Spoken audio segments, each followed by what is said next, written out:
আর আমার নিরাপত্তা তো এখন আমার নিজেরই দিতে হইতেছে। এখন রাষ্ট্রযন্ত্র, আমি এইটা বুঝলাম না যে এই রাষ্ট্রযন্ত্র আসলে কি আদৌ আমার বাঁচায় রাখতে চায় কিনা। যে এই পুলিশের ভূমিকা দেখে মনে হইতেছে যে পুলিশ মনে হইতেছে যে একটা অপমৃত্যু রেকর্ড করার জন্য বসে আছে। গতকালকে আমি আমার জীবনের নিরাপত্তা চেয়ে শেরেবাংলানগর থানায় একটি জিডি করি। জিডির বিষয়টি হচ্ছে গিয়ে যে গত বৃহস্পতিবার সংসদে থাকাকালীন সময় আমার এলাকার যিনি অফিসার ইনচার্জ উনি আমার ফোন দিয়ে জানালেন যে স্যার আপনি একটু বাড়ি আসলে আপনার সাথে আমার একটু বসতে হবে, গুরুত্বপূর্ণ কথা আছে। তো শুক্রবারে আমি বাড়ি যাওয়ার পর উনি দুপুরবেলা আমাকে বললেন, আমাকে একটা মেসেজ দেখালেন যে উনাকে একটা লোক 2-3 দিন ফোন করার পর উনি যখন আমলে নিচ্ছিলেন না তখন উনারে একটা মেসেজ দেয় যে ওই লোকটা, অজ্ঞাতনামা লোকটা আমার সাথে দেখা করতে চায়, কথা বলতে চায়, দেখা করতে চায় না, কথা বলতে চায়। তো ওসি সাহেব আমলে নেননি। পরে যখন মেসেজটা দেখছেন যে মেসেজের মধ্যে আছে, দেখা যাচ্ছে যে একটা কন্ট্রাক্ট কিলার গ্রুপ যারা হায়ার করা হয়েছে তারা নাকি অ্যাক্টিভ, তার বক্তব্য অনুযায়ী। তো ওসি সাহেব আমারে উনার ফোন দিয়ে ওই অজ্ঞাতনামা ব্যক্তির সাথে ফোনে ধরাই দিল। আমি কথা বললাম, কথা বলার পর যে জিনিসটা ওরা জানাইলো আমাদেরকে, ওই অজ্ঞাতনামা ব্যক্তি সে নিজেকে আইডেন্টিফাই করতে চায় না, সে তার অ্যাড্রেস বলতে চায় না।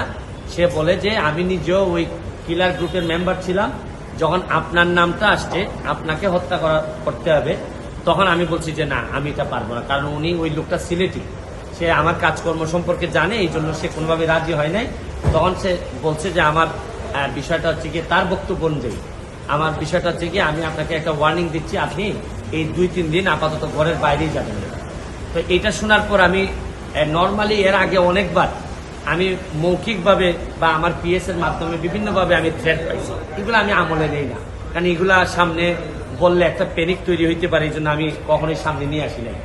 এইবার যখন আমার এলাকার ওসি সাহেবের মাধ্যমে আসছে তখন আমার কাছে মনে হয়েছে যে মানুষ যখন কখনো কোনো ওসিরে নর্মালি তো কেউ ফোনই দেয় না, তার উপর যখন সে এইরকম একটা মেসেজ দিয়েছে তখন আমার মনে হয়েছে, আমার এখন মনে হয়েছে যে সিরিয়াসলি একটা পটেনশিয়াল থ্রেট, আমার এটা অবশ্যই আমলে নিতে হবে। তো এই জন্য আমি ওই দিন পরের দিন সকালেই আমি ঢাকা চলে আসি, সংসদ ভবনে চলে আসি।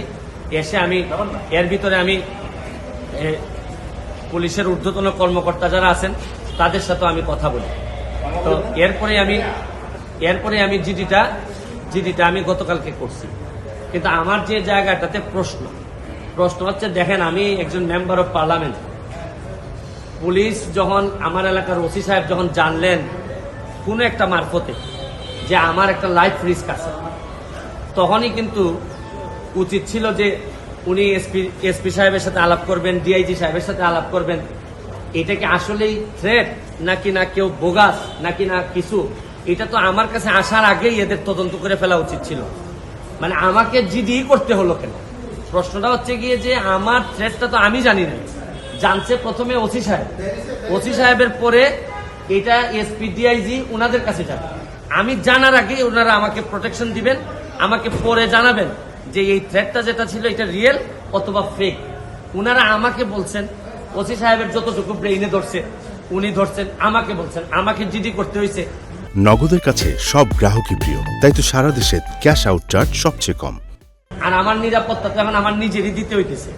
এখন রাষ্ট্রযন্ত্র, আমি এইটা বুঝলাম না যে এই রাষ্ট্রযন্ত্র আসলে কি আদৌ আমার বাঁচায় রাখতে চায় কিনা। কারণ হচ্ছে কি, আমি যাকে জিডি করতেছি পুলিশ ডিপার্টমেন্ট, সেই তো আগে জানছে আমার আগে, সেই তো আমার বলার দরকার ছিল। সে ব্যক্তি আইডেন্টিফাই করা নাই। পুলিশ মারফত কখনো শুনলাম যে ওনারা নাকি ট্রেকিং করে, কখনো বলছেন যে এই পাহাড়তলি চট্টগ্রামের, তারপরে কখনো বলতেছেন তার বাড়ি এই বড়লেখা বা সিলেটের কোন জায়গায় যেন। তা আমার বিষয়টা হচ্ছে গিয়ে যে দেখেন, এই দেশে বঙ্গবন্ধু মারা গেছেন, তার পরিবার সবাই মারা গেছে, আমার হবিগঞ্জের শাহ কিবরিয়া সাহেব মারা গেছে, আমরা তো কোনো প্রোটেকশনই দিতে পারি না। আর আমার বিষয়টা এরকম হয়েছে যে এই পুলিশের ভূমিকা দেখে মনে হইতেছে যে পুলিশ মনে হইতেছে যে একটা অপমৃত্যু রেকর্ড করার জন্য বসে আছে, যে আচ্ছা একটা মৃত্যু হয়েছে, নাইলে এই পর্যায়ে যাবে কেন। আমি কি করতেছি না করতেছি সব পুলিশ এবং এনফোর্সমেন্ট এজেন্সির নখদর্পণে থাকবে, কারণ এরা খবর নেয় না বলেই লোকগুলা মরে, আর এরা খবর নেয় না বলেই বেনজিররা এত ধনী হয়, এরা খবর নেয় না বলেই মতিউর রায় তো টাকার মালিক হয়, কারণ এরা তো থাকে কারে কোন জায়গায় বদলি করবে, কারে কোন জায়গায় জায়গা মতো নিজের লোক সেট করলে অনেক টাকার বাণিজ্য হবে, এইসব অভিযোগ এদের বিরুদ্ধে। যার কারণে আমার কষ্টটা এখানে, আমার এই মরতে কষ্ট নাই, আমার দুইটা কষ্ট, একটা হচ্ছে মরে গেলে আমার এলাকার মানুষের কি হবে, এইটা আমাকে কষ্ট দেয়। আরেকটা হচ্ছে গিয়ে যে এই দেশটা এমন ভাবে মরার জন্য ক্ষেত্র তৈরি করা হয়েছে যে আপনি দেখেন, আজকে আমার সকালবেলা আমার মেয়ে আমাকে বলে কি জানেন, কোন দেশে আছি, আমার মেয়ে আমারে বলে তোমাকে নাকি থ্রেট দিছে কে, সে আমেরিকাতে থাকে, বাচ্চা মাত্র বয়স 11। আমি বলছি হ্যাঁ আমি তো গুড ওয়ার্ক করি, এই জন্য ব্যাড পিপুলরা আমারে হুমকি দিছে।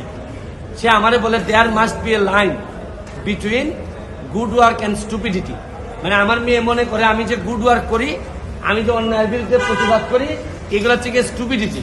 কারণ আমি আর কি জবাব দিব তাই, কারণ সে তো তার মাথার মধ্যে এগুলাই আছে যে বাংলাদেশে যারা ভালো কাজ করে, অন্যায়ের প্রতিবাদ করে, এরা স্টুপিড।